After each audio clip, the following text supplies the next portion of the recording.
Salut à tous, me revoici pour vous faire une vidéo grossesse. Je vais vous parler de mon 5e mois, donc là je suis vraiment à la toute fin de mon 5e mois. Et je vous avais dit que je ferais des vidéos semaine après semaine, enfin toutes les 2 semaines. Sauf que voilà, j'étais un peu malade en fait ces derniers temps. Et aussi parce que voilà, c'est vrai que j'avais tourné plusieurs vidéos en même temps il y a un mois. Et je viens tout juste de finir de les publier. Donc voilà, et je voulais pas poster par exemple 4 vidéos d'un coup sur mes dernières semaines de grossesse. Donc voilà, je me suis dit allez hop, je fais le 5e mois et ensuite on verra comment ça se passe. Alors comme d'habitude, ce qu'on va faire, c'est que on va commencer par faire un récap de tout ce qui se passe au fur et à mesure des semaines de grossesse. Donc là pour le 5e mois, je me suis basée sur Grossesse Plus, donc l'application comme d'habitude, et également sur le site parents.fr parce que je trouvais qu'il y avait des choses bien aussi.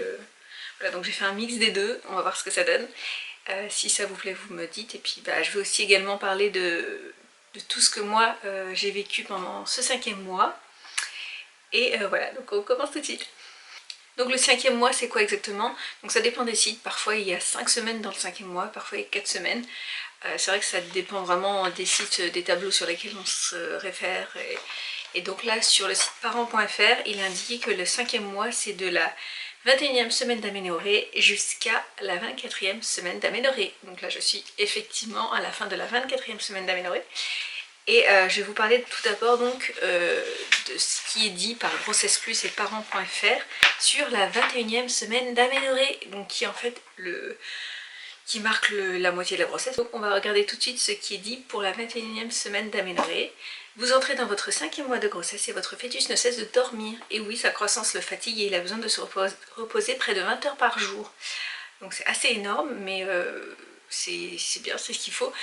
Sachant que c'est vrai que, je vous raconterai un petit peu plus tout à l'heure, mais je trouve que bébé commence vraiment à bouger à partir du 5e mois, genre vraiment tout le temps quoi.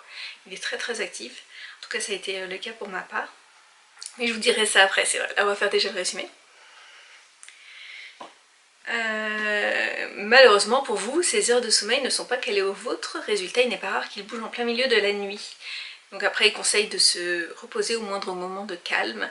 Donc ça il faut pouvoir le faire, hein. Si c'est une première grossesse ou si on a un travail qui permet de prendre des pauses, etc. Voilà, c'est ce qu'il faut faire. Par exemple, je me souviens que pour ma première grossesse, ce que je faisais, c'est que je faisais des mini-siestes, des micro-siestes le midi, après avoir mangé rapidement. Je me dépêchais de manger pour pouvoir me reposer sur mon bureau.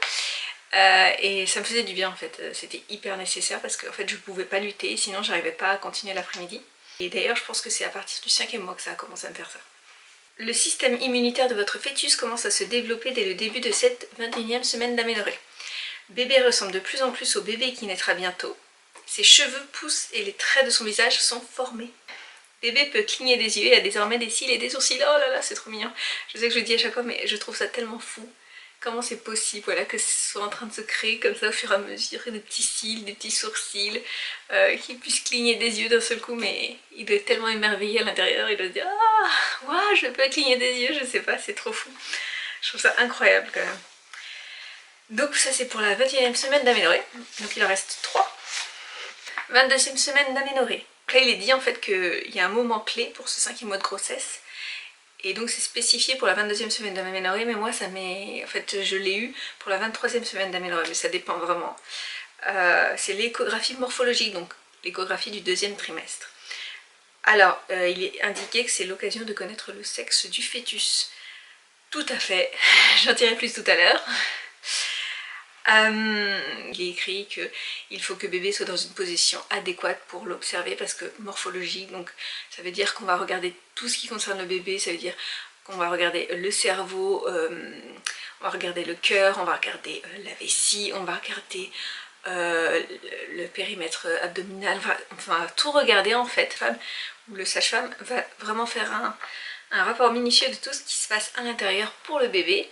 Et ça va permettre aussi d'avoir des indications, par exemple quelle taille fait bébé, quel poids fait bébé, s'il est bien dans les normes entre guillemets, parce que forcément il y a une échelle qui permet de savoir où se situe bébé par rapport à la croissance, qui est hyper important, comme ça on sait s'il y a des retards de croissance ou s'il y a un problème justement, un bébé qui est bien trop gros ou quelque chose comme ça. Et il est vrai que si bébé n'est pas dans une bonne position, c'est compliqué de faire les mesures, donc parfois il faut donc faire d'abord l'échographie avec la sonde sur le ventre, mais également parfois en endovaginal. Et si ça ne marche pas, parfois il est possible qu'on vous envoie un peu vous balader ou attendre dans une pièce à côté, faire des petits mouvements pour que bébé se remette, ou alors parfois même prendre un autre rendez-vous si on n'arrive pas à avoir toutes les mesures. Ça m'était arrivé à 2 reprises, alors j'arrive pas à situer pour qui, je pense que c'était pour Marceau et peut-être pour Jeanne, je sais plus, mais en tout cas voilà, j'ai dû à plusieurs reprises, là ça a été pour cette fois-ci. J'ai dû à plusieurs reprises voilà, bouger un petit peu pour que bébé se mette dans une bonne position pour qu'on puisse observer. Ensuite il indiquait qu'on peut stimuler bébé en caressant le ventre, en lui parlant, et il est aussi écrit que voilà, le bassin commence à s'élargir, donc 22e semaine d'aménorrhée. Oui c'est vrai que... Enfin, moi je ne vois pas trop la différence, j'ai vraiment vu pour ma première grossesse où là j'avais vu une différence de fou. Je commençais vraiment déjà, j'avais pris des joues et mon bassin s'était vraiment élargi, d'ailleurs ça m'avait choquée. Mais je m'y attendais, mais je vous avoue que ça fait bizarre quand on est comme ça tout le temps, toute sa vie, qu'on essaye de grossir, que ça marche pas, et que d'un seul coup on prend du bassin. Je me souviens que ça m'a fait trop bizarre. Et donc l'utérus prend de plus en plus de place. Vous vous sentez de plus en plus vite essoufflé. Ensuite, les cheveux sur la tête de bébé sont blancs, car la pigmentation n'est pas encore très développée. Ça va être trop mignon, des petits cheveux. Je pense que ça va être blanc, peut-être transparent, je sais pas trop, faudrait voir. Mais j'imagine que c'est pas un blanc vieux, enfin voilà, de vieillesse quoi, ça doit être vraiment quelque chose de pas brillant mais plutôt transparent. À confirmer parce que j'ai aucune idée en fait. Sa peau est ridée et rose mais toujours translucide, ça doit être un peu comme la peau. Mais la peau toute ridée, toute rose, ça doit être un peu comme un petit, je sais pas, un petit cochon. Un bébé cochon. Son cerveau entre dans une période de croissance et de développement rapide. Il pèse, pas le cerveau, bébé pèse environ 1/7 du poids qu'il fera à la naissance. L'utérus est désormais à la hauteur du nombril, il me semblait que c'était déjà le cas il y a quelques semaines. Je sais plus. En tout cas il était en train de monter. Et c'est le début des crampes dans les jambes. Alors ça c'est fou. Je sais pas si j'en reparlerai après parce que je crois pas que je l'ai noté. Mais c'est vrai que depuis 2 semaines, ouais 2-3 semaines, non 2 semaines ouais. J'ai des crampes dans les jambes et ça j'en avais pas eu du tout, et là j'ai des crampes dans les jambes la nuit. En fait je sais pas si c'est parce que je prends une mauvaise position, mais les nuits, c'est rare que j'ai pas de crampes dans les jambes pendant la nuit, donc voilà, c'est un peu énervant mais bon, c'est pour toutes les grossesses ça fait ça.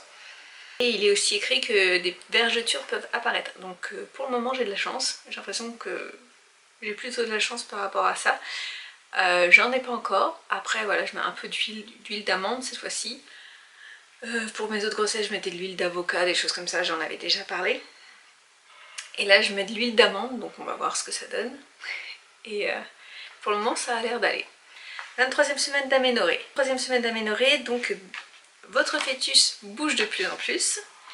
Et il réalise en moyenne entre 20 et 60 mouvements par demi-heure. Waouh, ça m'étonne pas du tout parce que mon bébé, qu'est-ce qu'il bouge? Oh là là là, il bouge énormément et j'adore ça, j'adore, ça me fait trop plaisir de le sentir, ça me rassure, j'adore quand il me dit qu'il est réveillé, voilà, je suis trop heureuse. Et souvent d'ailleurs je lui parle quand c'est comme ça, je dis ah t'es réveillée, dis donc t'es agitée, des trucs de maman quoi.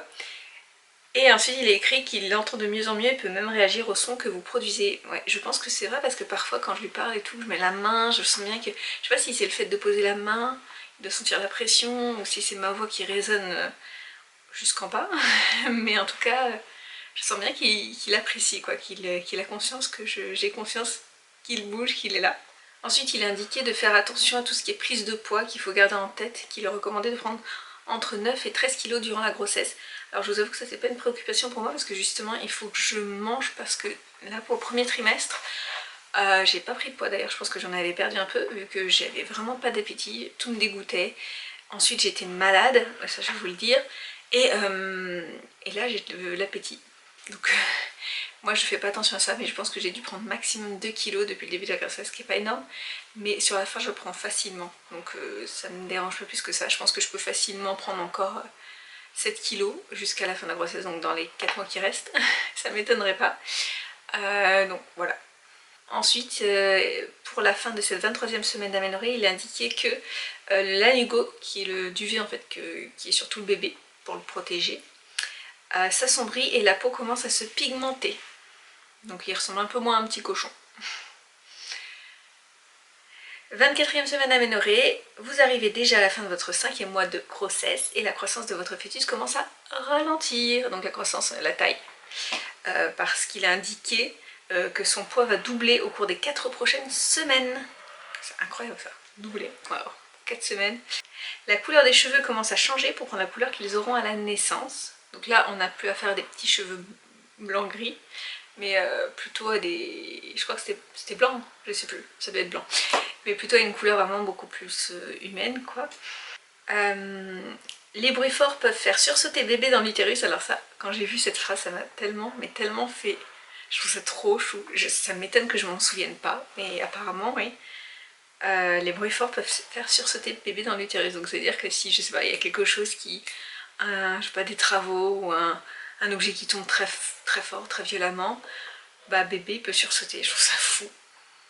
D'ailleurs à ce propos, il parle pas du hoquet. Je sais plus à quel moment bébé commence à avoir le hoquet. Moi j'ai pas eu encore de sensation de hoquet. Donc je sais pas, on verra bien. Ensuite il y a quelques petits conseils pour la maman, pour la fin de ce 5e mois. Attention aux pertes d'équilibre à cause du changement de centre de gravité. Donc c'est vrai qu'avec le ventre qui s'amplifie, le poids du bébé, et puis j'imagine qu'il y a aussi peut-être avec les étourdissements, j'en sais rien, peut-être qu'il y a des problèmes de tension. Enfin bref, ils disent de faire très attention à tout ce qui est perte d'équilibre parce que ça peut arriver très vite, ça peut être dangereux dans les escaliers par exemple. On est beaucoup plus sensible au soleil, donc il faut se protéger, faire attention, et ça c'est vrai. Alors ça c'est un truc dont je me souvenais pas plus que ça. Et depuis 3 semaines, ben, je suis beaucoup plus sensible au soleil, à la lumière, même sur ma peau et tout, c'est trop bizarre. Alors, je sais pas ce qui se passe. Mais je me souvenais pas que ça m'était arrivé, donc je sais pas, mais là je sens vraiment une différence. Et avant je mettais jamais de lunettes de soleil ou de casquette. Bah, là par exemple pendant les quelques jours que j'avais eu en off, où j'étais malade comme un chien, eh bien j'ai dû me protéger tout le temps parce que j'étais pas bien, j'étais pas à l'aise avec le soleil et donc il fallait que je mette des casquettes et des lunettes de soleil. Il y a un changement de rythme de sommeil et, ah oui, à noter, un saignement possible des gencives. Donc ça, c'est un truc pareil, je découvre un peu. Alors je me souvenais que j'avais eu les gencives assez irritées, pour mes autres grossesses. Mais alors là, depuis le début de la grossesse, j'ai un genre de gingivite. Je savais même pas que c'était une gingivite de grossesse. Et j'ai découvert ça chez ma dentiste il y a quelques jours. Parce que je souffrais trop des dents et que je passais mon temps à saigner en me brossant les dents, je ne comprenais pas pourquoi. Et elle m'a dit que c'était très fréquent, qu'il fallait faire attention, donc j'ai un bain de bouche, un dentifrice spécial à prendre, en espérant que ça se calme. Mais c'est vrai que ça m'a vraiment énervée. Donc en plus je dois retourner chez le dentiste bientôt, et en plus quand on a des soucis dentaires comme ça en pleine grossesse, on ne peut pas avoir de radio. Et on peut pas avoir d'anesthésie, enfin il faut éviter les anesthésies, les radios, donc surtout à cette période de la grossesse. Donc il faudra que j'y retourne en plus après l'accouchement. Donc je verrai tout ça. Enfin il y a un bilan pour ce 5e mois de grossesse, donc déjà 5 mois de grossesse. Et oui, et je vous avoue quand j'ai vu ce texte, je me suis dit mais oui déjà 5 mois, il me reste 4 mois les gars. 4 mois, ça c'est fou. J'arrive pas à croire, j'arrive pas à le croire. Pour moi c'est en fait le fait de réaliser que j'ai un bébé dans le ventre, c'est quelque chose de tellement, mais et surtout de me dire que ce sont les derniers moments de grossesse que je vais vivre de toute ma vie, quoi. Plus jamais ça m'arrivera à sentir ces petits coups, plus jamais je vais avoir toutes ces joies, tous ces bonheurs, même si c'est dur une grossesse. Et puis après il y a tout ce qui arrive après, hein. Il y a la naissance du bébé, il faut l'élever ce bébé, il faut prendre soin de lui, et c'est vrai que mais cette grossesse, quoi, c'est ma dernière, quoi, c'est fou. Ça me fait un petit choc. Donc bref, 24 semaines d'aménorrhée se sont écoulées depuis le début de votre grossesse. Bébé continue de faire son petit bout de chemin. À l'issue de ce 5e mois de grossesse, le voilà aussi gros qu'une papaye. Donc je crois qu'il doit faire entre 550 et 600 grammes à ce moment de la grossesse. De votre côté, les examens prénataux se succèdent et vous connaissez peut-être déjà le sexe de votre bébé. Alors oui, les examens, c'est vrai qu'on sent que ça s'intensifie.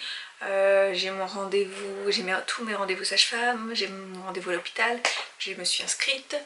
J'ai mon rendez-vous échographie 3e trimestre, tous les trucs comme ça, enfin tous les rendez-vous un peu, il faut que je fasse toutes mes prises de sang à chaque fois là, c'est beaucoup de choses à organiser sur le planning. Et puis à chaque fois j'ai l'impression que j'ai pas trop de chance pour ça, c'est que mes échos, mes rendez-vous tombent souvent pendant les vacances, j'ai les vacances scolaires donc c'est un peu compliqué. Mais bon voilà, on fait avec. Donc à présent je vais parler un petit peu de ma grossesse, de ce 5e mois, ce qui m'est arrivé et ce qui m'a concernée. Donc déjà, donc j'ai tourné les vidéos que j'ai publiées récemment là où j'avais toujours le même haut violet. Et ensuite, ce qui s'est passé c'est que j'ai pris quelques jours off avec ma famille et nous étions censés profiter. J'avais besoin de me reposer, de prendre un peu de temps. Et en fait, ce qui s'est passé c'est que je me suis retrouvée complètement, mais je vous jure, une grippe énorme pendant cette petite période. Donc j'ai pu profiter quand même un petit peu, mais je vous avoue que j'étais tellement KO. Alors en plus quand on est enceinte on peut rien prendre, et quand on est grippé, donc j'avais des courbatures, j'avais des maux de tête, j'avais de la fièvre, j'avais mal partout, j'avais une toux assez forte, le rhume. En fait j'étais tellement KO, les yeux qui pleuraient, j'étais dans un état, je vous jure, ça tombait pile pendant la semaine où on pouvait se prendre enfin quelques petits jours. Donc ça a été très compliqué. Mais bon voilà, on a quand même un petit peu profité, même si ça m'a... En fait ça a démarré pile avant qu'on parte, et ensuite quand on est rentré ça a duré encore plusieurs jours. Il n'y a que depuis je dirais 5-6 jours que je me sens vraiment mieux. Et là d'ailleurs je suis entrée dans une période, donc là je suis vraiment à la fin du 5e mois, je vous le dis ça se termine dans 2 jours. Et là je suis entrée dans une période où vraiment je commence à me sentir bien. Donc, vous voyez, j'ai encore un peu parfois envie de dormir, mais c'est très rare, franchement, j'ai pas vraiment de grosse envie de sommeil, je me sens bien, c'est agréable, franchement, j'ai de l'appétit, enfin je vais vous dire tout ça.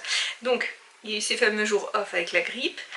Ensuite, j'ai eu l'échographie la semaine dernière, l'échographie pendant la 23e semaine d'aménorrhée à la fin. Mon échographie du 2e trimestre, qui s'est super bien passée, donc moi j'étais très nerveuse. Et en fait ça s'est super bien passé, bébé va très bien, il prend du poids, il est adorable, il est parfait, je l'ai vu en 3D aussi, j'ai sa petite bouille, mais pour moi c'était juste magique, j'étais tellement heureuse, soulagée, à un point de savoir qu'il allait bien, je vous jure, c'était le truc le plus important à mes yeux. Je sais que beaucoup disent que oui c'est très important que bébé soit en bonne santé, etc. Mais je vous jure que c'était un soulagement tellement immense, il n'y a pas de mots pour décrire ce que j'ai ressenti tellement c'était important à mes yeux. Et donc tout allait bien, donc on a planifié le prochain rendez-vous pour l'échographie du 3e trimestre. On a pu voir sa petite bouille, on a vu qu'il était en position assise, c'est la première fois que j'ai un bébé en position assise, donc j'espère qu'il va pouvoir se retourner. Assise et avec... Donc c'est pour ça en fait que je sentais des trucs bizarres par rapport à la localisation. J'étais sûre d'avoir la tête en haut et d'avoir les fesses en bas avec les jambes qui remontaient, parce qu'en fait il a les pieds devant le visage, donc c'était trop chou. Marceau lui il était vraiment en position allongée avec les pieds sur le visage aussi, mais là il est assis, ce bébé, avec les pieds sur le visage. Donc c'est très rigolo. Et ensuite on a pu découvrir donc, le sexe de bébé. Donc bébé est un petit garçon, voilà, donc nous étions très heureux, nous aurions été heureux pour une fille également. Donc ce qui est bien c'est qu'on peut quand même se projeter désormais, voilà c'est ce que je voulais, c'est qu'on puisse se projeter pour ce bébé, lui donner son petit prénom, l'appeler par son prénom, lui acheter des petits vêtements, des petites choses qui sont vraiment beaucoup plus personnelles. Et ça je trouve ça génial, je peux vraiment lui parler et ça me fait trop du bien. Après dans les points corporelle. Donc mon ventre est sorti d'un coup après cette échographie. Donc ça fait une semaine, là j'ai l'impression que j'ai pris des bons centimètres de ventre, et ça c'est un truc de fou parce que je pense que c'est le soulagement. Je sais pas si c'est le soulagement ou c'est juste bébé qui grandit d'un coup. Mais ça m'a fait... ça m'a fait un... Vraiment, c'était dingue. Quand j'ai vu... Ça va faire drôle d'effet de voir ce ventre d'un seul coup sortir quoi. C'est comme si j'avais eu un mini déni de grossesse et pouf. Bref, j'ai également moins d'acné, donc j'ai encore des traces d'acné. Mais j'en ai quand même moins qui sort tout le temps parce que j'en pouvais plus, ça me gonflait, donc j'ai des petites marques. Mais j'essaie de camoufler comme je peux, mais bon voilà. je fais avec. Et donc comme je vous ai dit, j'ai aussi une gingivite, ça c'est pas très agréable. Mais là, depuis que je suis allée chez la dentiste il y a 3 jours, bah, j'ai l'impression que ça va. On va voir, j'ai rendez-vous bientôt à nouveau. Ce qui est positif, c'est que depuis cette grippe, donc pendant les vacances, ah oui, ce qui est bien aussi pendant les vacances, j'ai pas précisé, c'est que j'ai pu aller à la piscine tous les jours. Donc la piscine, ça m'a fait énormément de bien, mais énormément. Mon ventre, il était très reconnaissant. Non, franchement, la piscine, c'était tellement agréable, c'est pour se détendre, mais c'était parfait. Donc ça, on a pu y aller tous les après-midi, c'était génial. Et j'avais pas trop d'appétit pendant la grippe, et là j'ai retrouvé l'appétit depuis 1 semaine et demie. J'ai faim tout le temps, donc il faut que je mange tout le temps, tout le temps, tout le temps, tout le temps. Je suis désolée, il y a des travaux dehors, ça fait un bruit immonde. J'ai pas trop le choix, j'ai pas beaucoup de temps pour tourner. Cela dit, ça fait une demi-heure que je parle, mais bon, il faut que je me dépêche.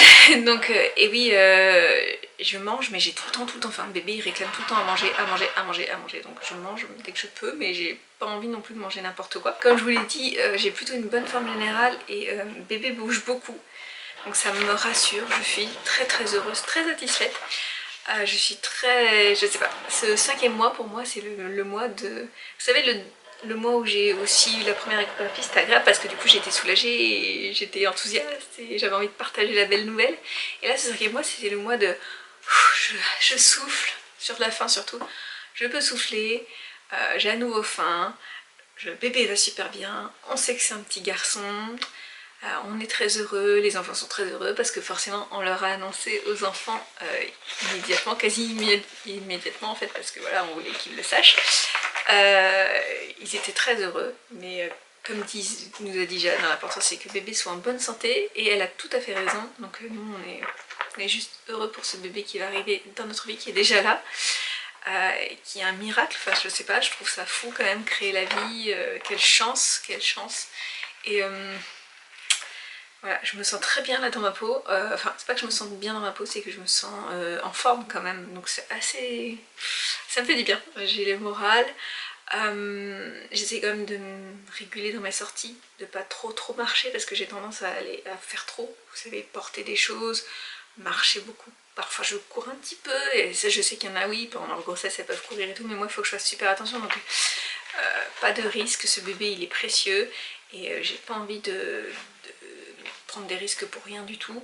Donc déjà ce que je me dis c'est que là je vais arriver à la fin de la 24e semaine d'aménorrhée, donc je sais que c'est un énorme cap par exemple pour tous ceux qui ont l'habitude de tout ce qui est prématurité, parce que en fait à partir de 24 semaines d'aménorrhée, bah, bébé il est sauvé, enfin, je veux dire l'équipe médicale s'en charge quoi, s'il y a une naissance ou quoi, alors qu'avant ça le bébé n'est pas pris en charge. Donc c'est vrai que c'est un mini soulagement, mais j'ai pas envie qu'il naisse tout de suite hein, bien sûr, mais ça me soulage. Donc voilà, donc je suis super heureuse de partager toute cette grossesse avec vous. Et voilà, si vous vivez aussi une grossesse en même temps que moi, n'hésitez pas à partager votre 5e mois ou même ce que vous êtes en train de vivre, ça me ferait super plaisir. Et voilà, je vous fais plein de bisous, je vous dis à bientôt dans une prochaine vidéo, salut!